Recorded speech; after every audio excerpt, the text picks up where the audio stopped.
I think we are live. Let me just check my phone to make sure it's working. We are. We are live on Facebook. Good afternoon, Facebook. Good afternoon, Michael. How are you? I'm good. Top man, top man. And you? Massively appreciate you jumping on a call to tell us a little bit about your backstory, your history, how you've got to where you are, and sort of stuff that goes on that's going to be moving on from now in the future and stuff. And luckily, your internet seems a little bit more stable than Sarah's was a few weeks ago, which all makes it a lot easier from my end. So first of all, huge congratulations on becoming a funded trader. And I know I've sort of skipped to the end of the call with that, but for those of you who don't know you, could you give us a brief history of time, just about where you're from, what your upbringing was, what jobs you've done, sort of take us up to the point before you sort of joined Relentless in terms of trading. So it's a bit like blind date. What's your name? Where'd you come from? Michael, I come from County Durham.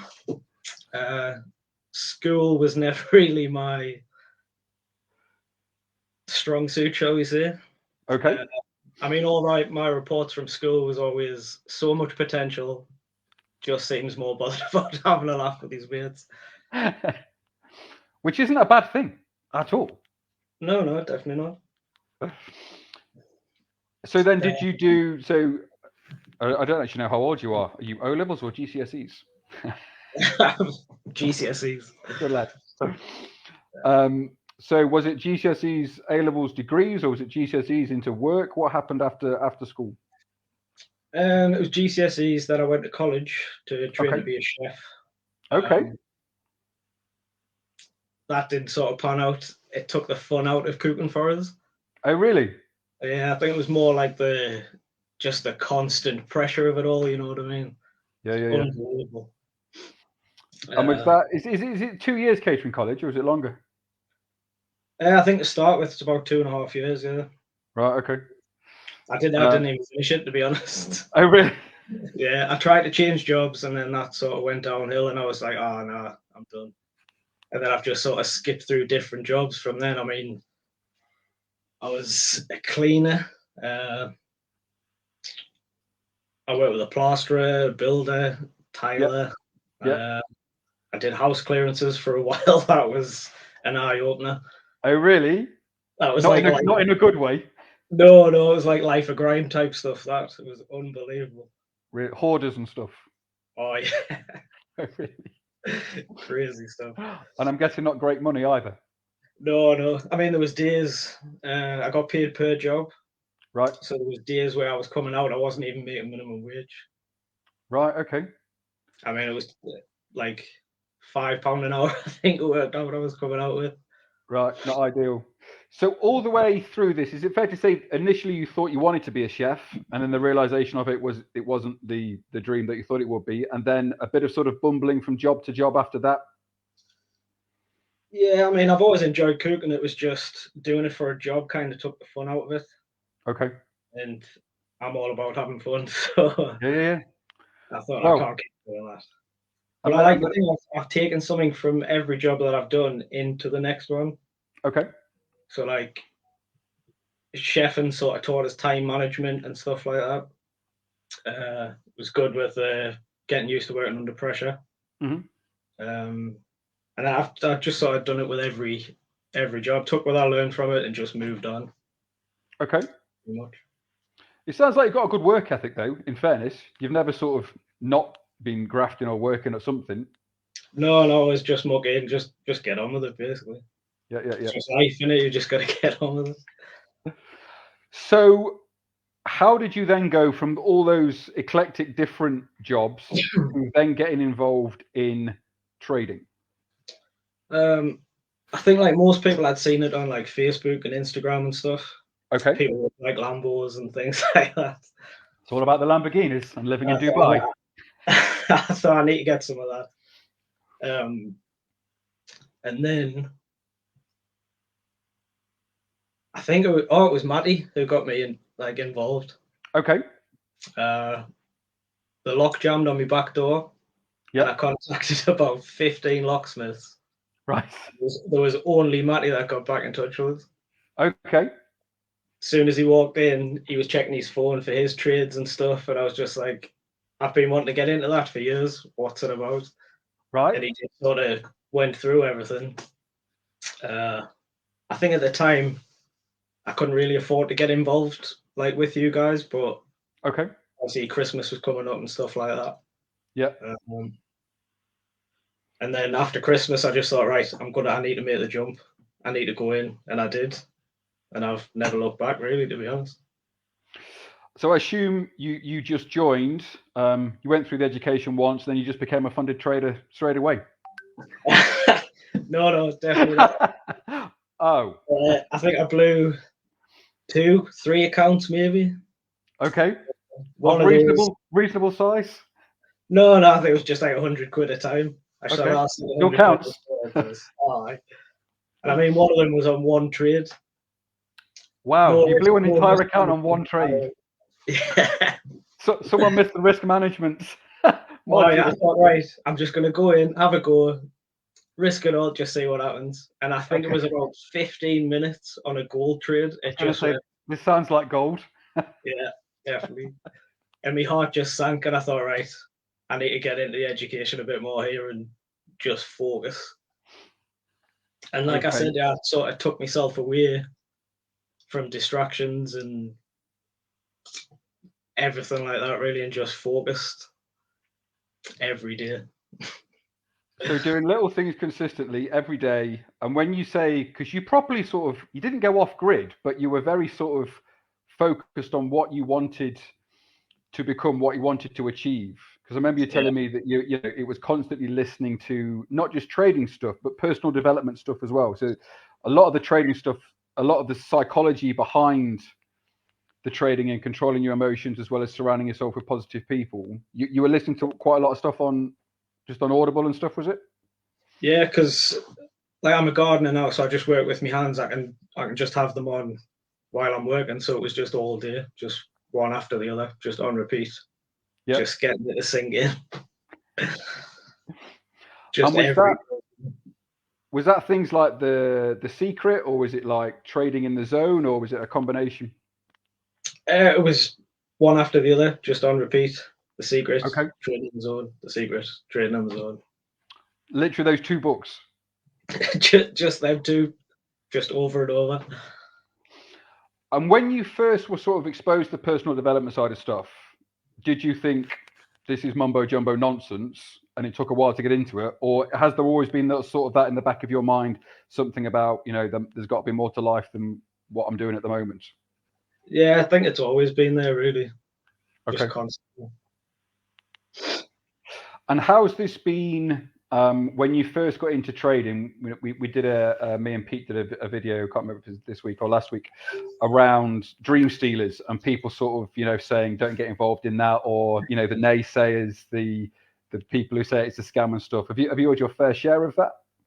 Oh yeah, definitely. Oh really? Yeah, I mean, luckily most of my friends are like that, but there has been a couple. So, oh no, it's a scam, that man, it's a scam. It can't be that simple. If it was that simple, everybody would do it. Well, it's not simple, is it? Not simple at all, no. Definitely not. And was there a pivotal point? We'll come on to funded trading in a minute. Was there a pivotal point where you sort of went, actually, if I learn how to do this, then this will then enable me to get the leverage that I need to be able to do this? Was there a light bulb moment? Yeah, it was sort of. I realized that I'd stopped thinking about winning the lottery. That wasn't going so well. I thought I haven't put the lottery on for like 2 months. Right. And I thought I've been focusing on this, knowing that this is going to change my life. And I think it has already, to be honest. Yeah. So the belief in yourself that actually, and you've been through it, as you say, you've blown accounts before, but you didn't quit. You knew that if you carried on, trust the process. So now moving on to being a funded trader. So are you now a 5-figure funded trader? Yeah. Yeah, amazing. And what's the long-term plan with this? Where do you want to take that to? Have you got a plan? I just steady growth really. I think the aim's about 5%, 5% a month. Okay. Which I think's more than achievable with risk management. I mean, after passing, the first 4 or 5 trades were losers. Okay. Then the next one, which I'm still in now, Okay. it's basically covered all them losses, and it's made us like more than what my month's wage is. So I mean, if Okay. that's not life changing, then I don't know what is. You know, It sounds like you've mastered the risk management, and lots of people, you know, you can lose 4 or 5 trades, particularly if you're trading a 6-to-1 or a 7-to-1 or 8-to-1 ratio. It doesn't matter. You can be wrong 7 times as long as on the 8th time, and even then, because you're only on 1 or 2% of your total balance. Yeah, I mean, I think this trade now was like 1/4% or something like that because it was 6.7 pips for a stop loss. Really? And it's just like it was risk free after about 4 hours, so I've just let it run. It's always such an amazing feeling, isn't it, when you move that stop loss to break even and you're like that. There's nothing better than a risk free trade. Unbelievable. You've changed in the year. There's nothing better in the world than a risk-free trade. I mean, a beer, I suppose. Beer and a pizza. And has this is just a shameless plug, obviously, on Relentless, but has that community, has that live training, the education, more the community than anything else, has that helped? I'd say that's probably the biggest part of it, to be honest. The community side of it. Yeah, it's just the constant positivity. You know what I mean? Not just with trading, just it's helped me like mental health wise. Okay. So if you're having a crap day and you jump in the chat, there's always something you can either smile at or laugh at or something like that. You know what I mean? Yeah. And it's just like you say, the positivity. It just breeds more positivity, doesn't it? Yeah, it's infectious. Like negativity just attracts negativity. It's you need like-minded people, really, and it's good having everybody on with the same goals. This is it. And there's lots of us there now, and not all of us are funded traders, but everyone's so chuffed when someone does become a funded trader, isn't it? Everyone's massively. No one's like, oh, he's done it, I've not. I've never been part of a group where everybody's just happy for everybody. Yeah. It's just amazing. Absolutely. So I guess now, I mean, I know nothing about gardening at all. Is it just a summer thing, or do you do stuff over winter as well?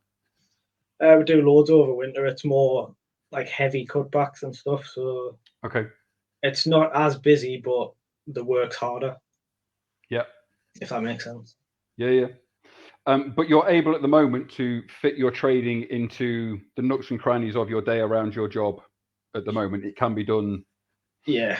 So basically, I get in from work, make a coffee, and then straight on the charts, and I'm there for like probably half hour to an hour.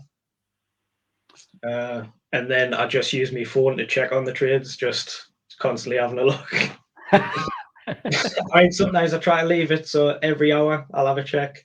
Yeah. But I mean, if I'm sitting watching the telly, sometimes it's just on in the background and I'm just constantly looking over. But as you say, you're able to do this for maybe half an hour a day, analysing the charts and stuff, putting your stuff on, and then you'll check it because you're checking it, which is fine. But you're not spending 8-9 hours a day sat at your laptop marking the charts. No, I couldn't think of anything worse, to be honest. Just sat staring at the computer all day. And I think a lot of people have that image of traders with the, I'm old enough to know Wall Street One, with Gordon Gekko with the red braces and stuff constantly in front of the screen and stuff. And it's not like that, is it? You've got your MT4 on your phone. Yes, you can mark up stuff on your laptop if you want, although I know people in the group who do it on the phone and stuff. But it's just a portable skill that you're able to take with you, and it'll be there with you for life, won't it? Yeah, exactly. It's a life skill. Yeah. So I think everybody should learn it. because the opportunities from it is just mind blowing. Yep. You And just put in the time really and really work at it. I think that's it. And you're a prime example of it, just not giving up. It would have been very easy to get involved in trading below 100 quid on a gold trade and go, yeah, that's a scam. It's not for me. But to be able to see that actually, I mean, even with that, if you put on a sell rather than a buy, Yeah. was there any analysis before you went in on that trade or not? Yeah, I think I just didn't check the news. There was a massive news event. Massive red folder. As I put it in, it just dropped. I was like, oh no. Always check the news. I just kept telling myself it's just a pullback. It's just a pullback. I'm gonna go. No, that gone. So as well as being 5-figure funded trader, congratulations. The node side of things, are you involved in that as well? I am, yeah. Don't understand it at all, but I'm involved. Okay. We've done loads of videos on it. Yeah. Oh no, I mean I did watch the videos, it just didn't sink in. Okay. When the payments start coming out in 6 or 12 months, then yeah, less of an issue. Yeah. I mean the money that I put in was from trading, so so it's risk free anyway. Even if it goes the wrong way, I haven't really lost anything. So. Yeah. Fantastic. Awesome, Michael. Really appreciate your time this afternoon. If it's all right with you, I'd love to get you back on in sort of 6 months' time or so, just to find out what you are up to in terms of the size of account that you're doing then, and hopefully then you'll know a bit more about nodes and stuff. But just a massive congratulations. Everyone at Relentless is hugely chuffed for you, and look forward to seeing how far you take this journey, mate. Good to catch up. Thank you very much. Catch up soon, buddy. Right, speak to you soon.